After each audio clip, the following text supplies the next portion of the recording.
بالقرآن سأمضي أجلو خبث الأرض ونفني هو فردي ومن الآيات سنفيدي. Nah, kalau kita lihat tafsirnya, kita ambil dalam tafsir Al-Qurtubi bahwa Allah Subhanahu wa taala berpesan kepada kaum yang beriman dalam kondisi mereka berbeda pendapat dalam suatu urusan agama mereka atau di antara pemimpin mereka, lalu mereka bermasalah, berselisih dalam masalah itu, maka agar mereka mengembalikan pemahaman terhadap hukum masalah tersebut hanya kepada kita. Jika mereka menemukan ketetapan dari Allah di dalam kitabnya, maka mereka harus mengikutinya. Jika tidak, maka di dalam sunnah Rasul. Maka inilah tanda pembenaran terhadap Allah dan hari akhir. Hadirin yang berbahagia, kenapa kok diberikan tuntutan seperti ini? Sebenarnya baik Al-Quran maupun As-Sunnah maupun hadis itu semuanya sama-sama wahyu dari Allah Subhanahu wa taala. Yang membedakan kalau Al-Quran itu lafaz dan maknanya itu given langsung dari Allah Subhanahu wa taala. Tetapi kalau As-Sunnah atau hadis ya, itu yang dari Allah itu hanya maknanya saja. Ya.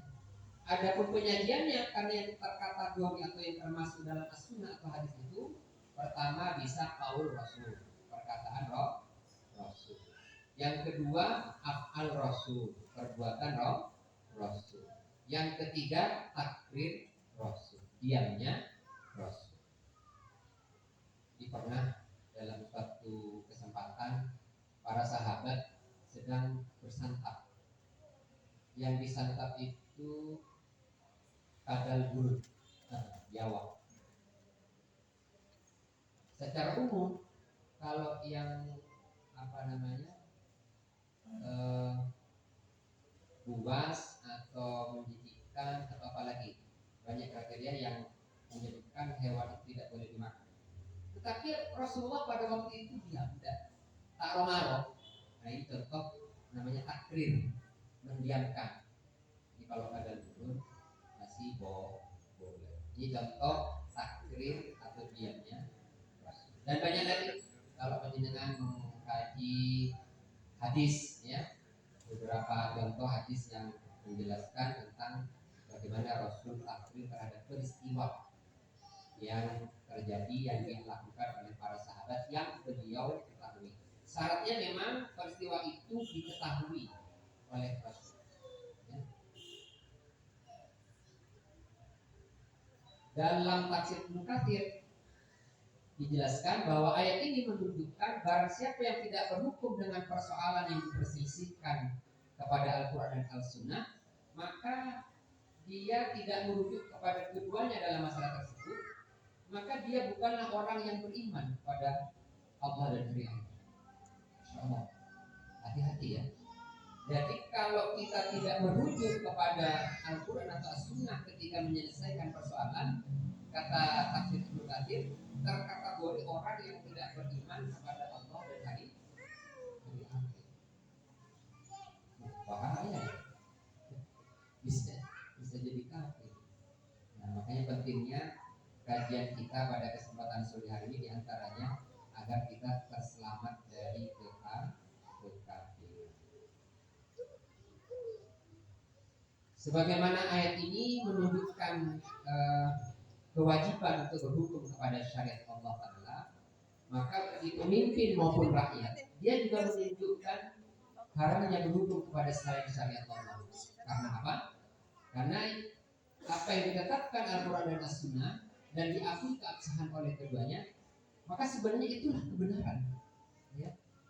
Pertanyaannya lalu apalagi setelah kebenaran selain kesesatan? Jadi kalau kita tidak mengambilnya sebagai pendapat yang menyatakan bahwa itu adalah satu kebenaran, berarti kita akan mengambilkan lawan dari kebenaran, yaitu kesesatan.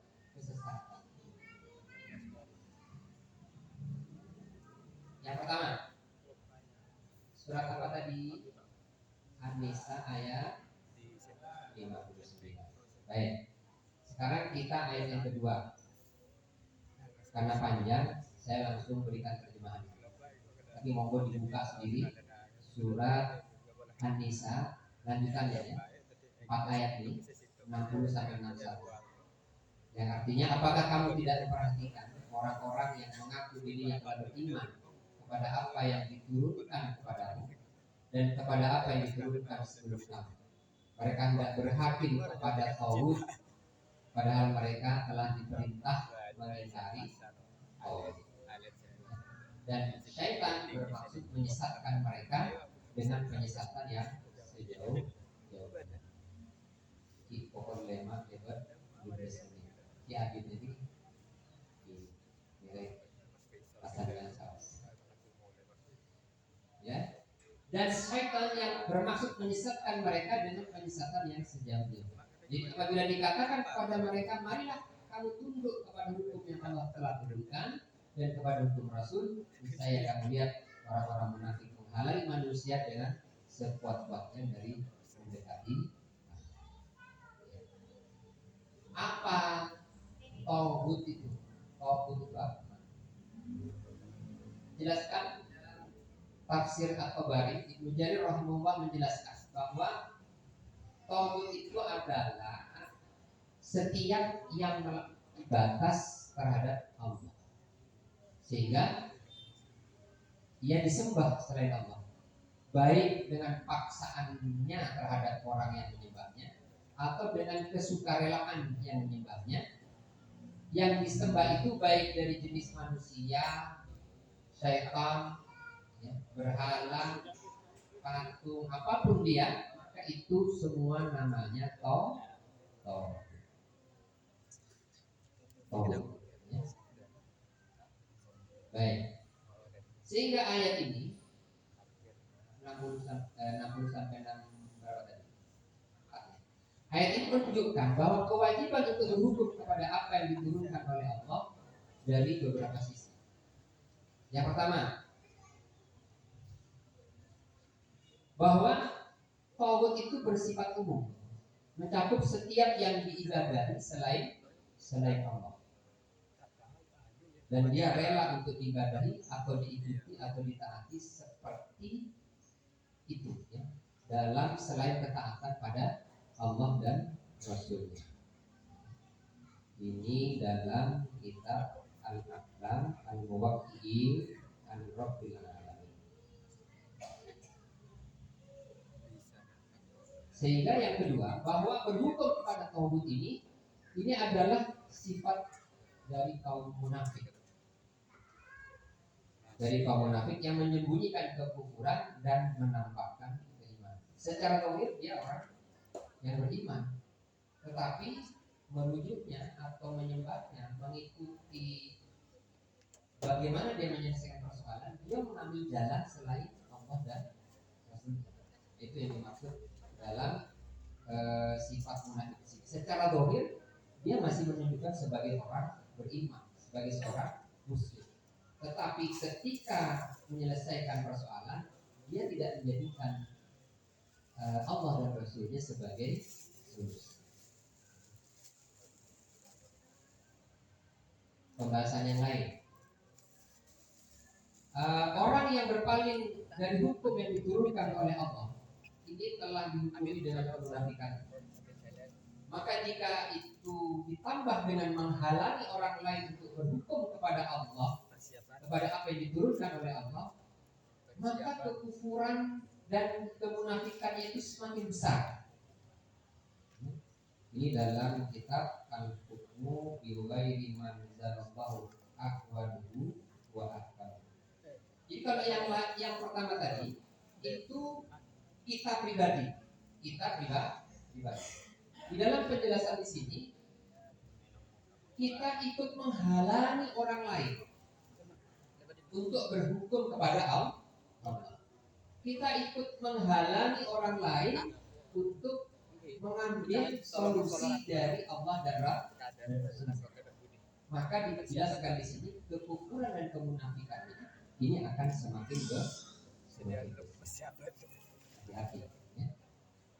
Sehingga mengaku beriman dengan memiliki keinginan untuk berhukum kepada selain syariat Allah ini dianggap sebagai sebuah pengakuan batin. Yang kelima, bahwa kekufuran terhadap tauhid adalah sebuah kewajiban yang diperintahkan. Sehingga dari penjelasan yang tadi, maka kita justru kufur terhadap tauhid itu adalah justru kewajiban yang diperintahkan. Jangan malah mengikuti. Yang keenam, bahwa keinginan untuk berhukum kepada tauhid ini lahir dari keinginan syaitan untuk menyesatkan mereka yang berhukum kepada tauhid. Nah, ini dalam kitab Al-Hukmu wa Tahakum bil Kitab. Baik, itu ayat yang kedua. Kita lanjut ke ayat yang ketiga. Ini ayat yang ketiga membuktikan apa? Ada yang ingat nggak? Membuktikan bahwa wajib berhukum kepada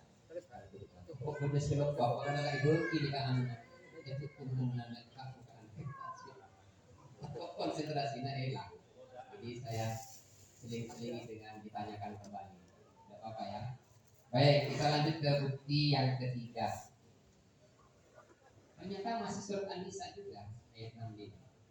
Fala wa rabbika la yu'minuna hatta yuhaqqimuka fi ma shajara bainahum tsumma la yajidu fi anfusihim harajan mimma qadaita wa yusallimu taslima.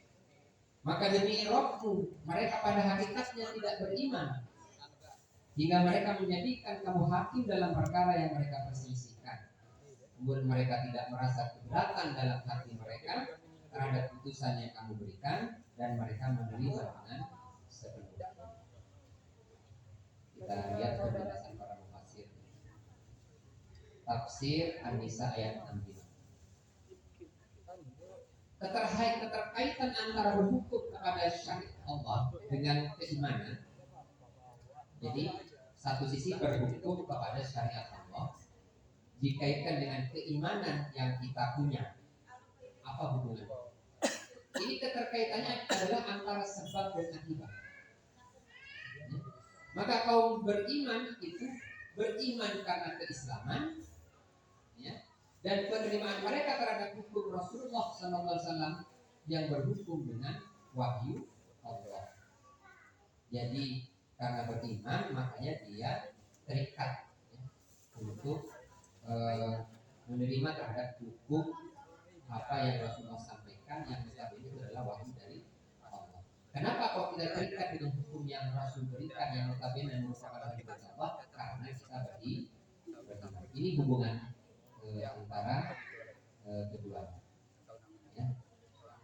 Dan kaum kafir itu kafir karena keimanan dan penerimaan mereka lahir dan batin terhadap syariat tauhid. Ya. Sedangkan kalau disebut kafir itu artinya memang tidak menerima itu semua. Atau dalam bahasa yang dijelaskan dalam ayat ini disebut sebagai tauhid, ya, sebagai tauhid. Jadi masalah ini adalah masuk prinsip yang harus diakui dalam agama ini yang ditegaskan oleh Allah Subhanahu wa taala di dalam kitab. Ya.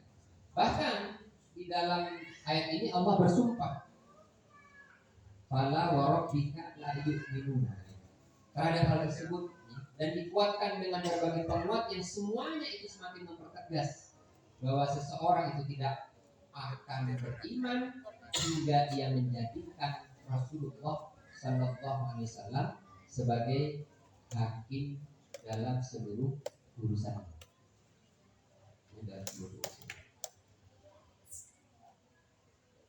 Dalam penjelasan berikutnya dan ayat yang mulia ini dapat dipahami dengan sangat tegas bahwa menunjukkan berhukum kepada apa yang diturunkan oleh Allah merupakan kewajiban yang jika diabaikan akan menyebabkan rusaknya iman, dan iman akan berkurang jika dia dikurangi. Baik, kita lanjutkan. Sudah ya, yang pertama sudah ya, yaitu membuktikan bahwa memang kita apa tadi wajib berhukum kepada Al-Qur'an. Sekarang saya akan menginjak pembahasan yang kedua, yang ini banyak ayat. Nanti kita sesuaikan dengan waktu adzan. Kalau sudah waktu adzan selesai. Baik. Yang kedua, memiliki dampak positif jika diperjuangkan dan diterapkan. Apa yang diperjuangkan? Al-Qur'an. Apa yang diterapkan? Al-Qur'an. Apa dampaknya? Saya merangkum setidaknya ada 6. Nggak tahu selesai semua kan? Ini dampaknya. Yang pertama, mendapat pertolongan. Jadi kalau kita memperjuangkan dan menerapkan Al-Qur'an, kita akan mendapat pertolongan. Yang kedua, memperoleh kemuliaan. Jadi kalau kita memperjuangkan dan menerapkan Al-Qur'an, kita akan memperoleh kemuliaan. Yang ketiga, meraih ampunan. Jadi kalau kita menerapkan dan memperjuangkan Al-Qur'an, kita akan mendapatkan ampun. Yang keempat, meraih pahala yang besar. Jadi kalau kita menerapkan dan memperjuangkan Al-Qur'an, kita akan meraih pahala yang besar. Yang kelima, menyertai para nabi, siddiqin, syuhada, dan sholihin. Dan yang keenam, Al-Qur'an akan datang di hari kiamat memberi syafaat. Baik, kita bahas satu persatu. Yang pertama,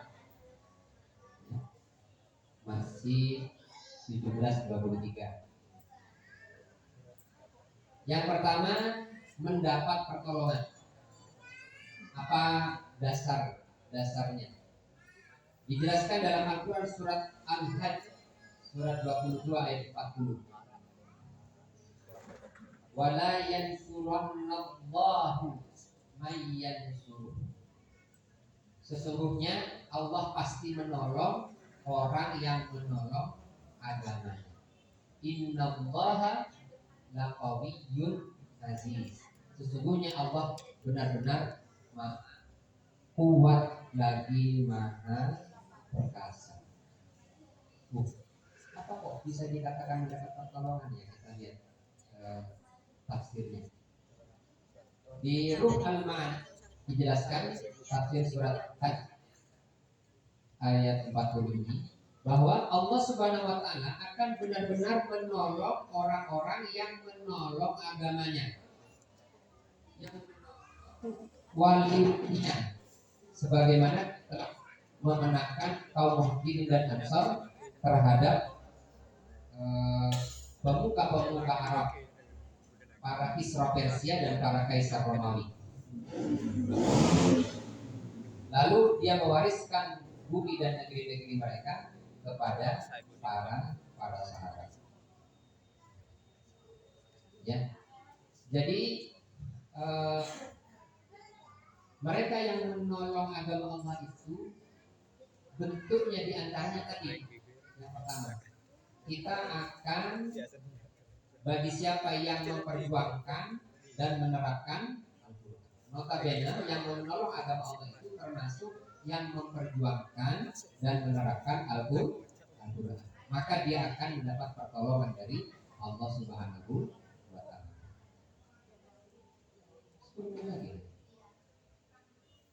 Baik, kita perhatikan. Yang kedua, memperoleh kemuliaan. Di surat Al-Anbiya, laqad anzalna ilaikum kitaban fihi dzikrukum afala taqilun. Sesungguhnya telah kami turunkan kepada kamu sebuah kitab yang di dalamnya terdapat sebab-sebab kemuliaan. Maka apakah kamu tidak memahaminya? Artinya apa? Kalau kita mengambil sebab-sebab kemuliaan itu, yang dimaksud sebab-sebab kemuliaan itu adalah semua yang ada di dalam Al-Quran. Jadi kalau kita mengambilnya yang telah Allah turunkan dalam kitab yang di dalamnya terdapat sebab-sebab kemuliaan baru, maka bisa kita simpulkan orang yang memperjuangkan dan menerapkan Al-Quran ini akan mendapatkan atau memperoleh kemuliaan. Dijelaskan dalam tafsir Ibnu Katsir. Maknanya adalah di dalamnya ada kemuliaan dan kehormatan kalian. Maka umat ini tidak akan mampu meraih kemuliaan kecuali dengan ia berpegang teguh dan merealisasikan hukum-hukum syariatnya dalam seluruh aspek kehidupan. Sebagaimana dikatakan oleh Umar radhiyallahu anhu, dahulu kami adalah kaum yang paling hina. Lalu Allah memuliakan kita dengan Islam. Maka bagaimanapun kita mencari kemuliaan di selain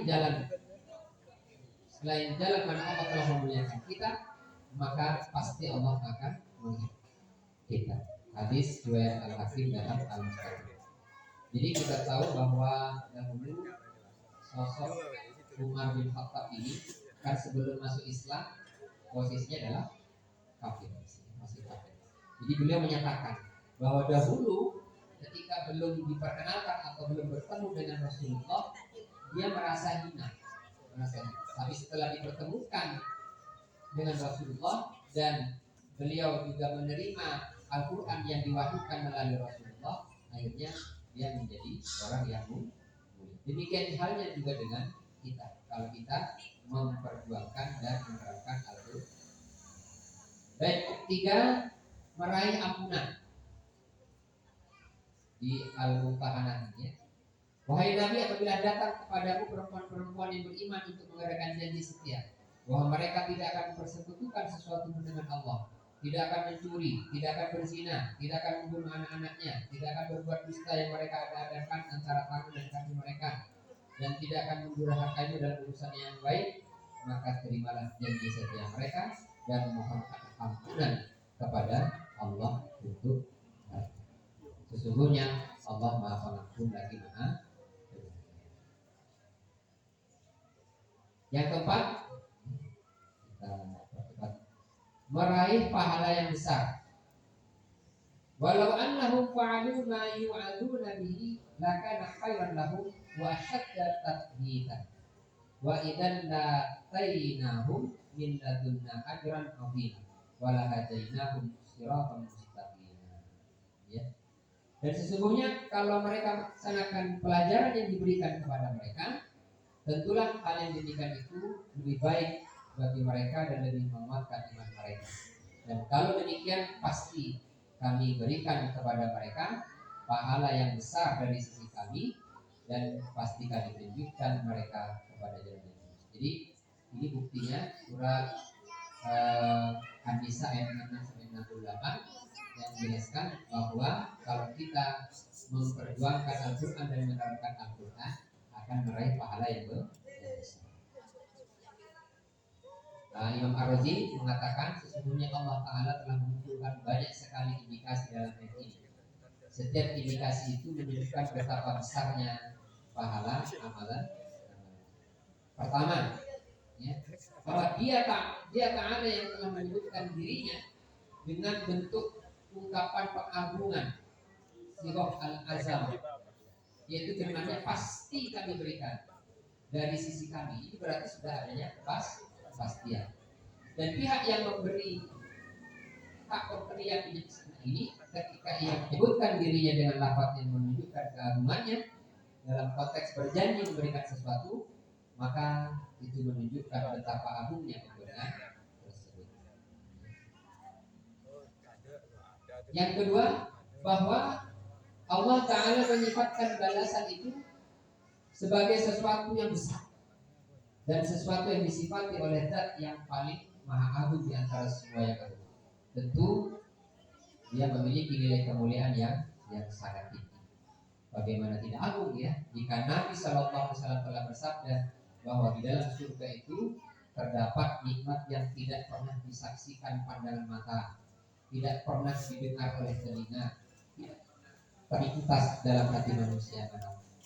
Jadi kenikmatan surga itu tidak bisa kita deskripsikan secara nyata, karena faktanya di dunia tidak ada. Nah, kalau kita pernah menyaksikan sesuatu yang kita anggap indah, maka di surga itu lebih indah lagi. Kalau kita mendengar sesuatu yang terasa indah di telinga, maka di surga itu lebih indah lagi. Kalau di dunia kita terlintas dalam hati kita, ini kok indah, maka di surga pasti lebih indah. Ya, ini sabda Rasul. Kemudian yang kelima, boleh ya sampai nak media, nanti habis. Sudah baru dibuat. Paham apa? Yang kelima, menyertai para nabi, siddiqin, syuhada dan sholihin. Allah berfirman dalam surat An-Nisa, masih An-Nisa semua. Wa may yuti'illaha war rasul fa ulaika ma'al ladzina an'ama Allahu 'alaihim minan nabiyyin was-siddiqin wasyuhada'i was-sholihin.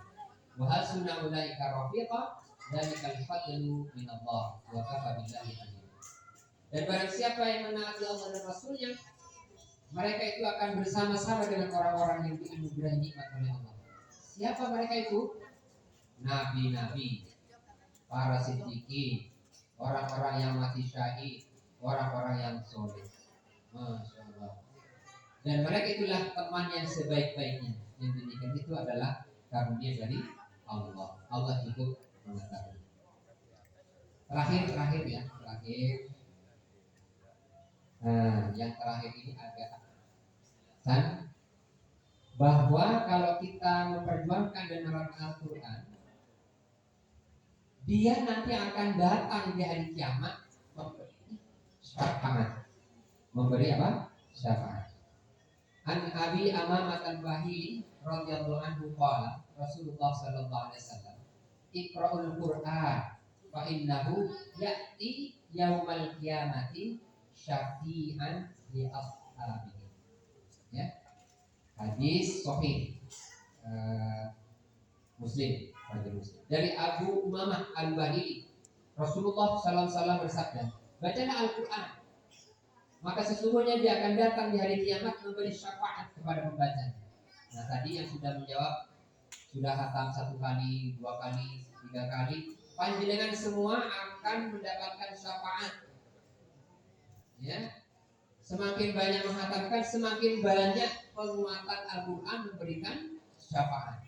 Tidak hanya tilawah saja, semakin banyak kita perjuangkan, semakin banyak kita amalkan isinya, semakin besar, semakin kuat syafaat yang akan Al-Quran berikan.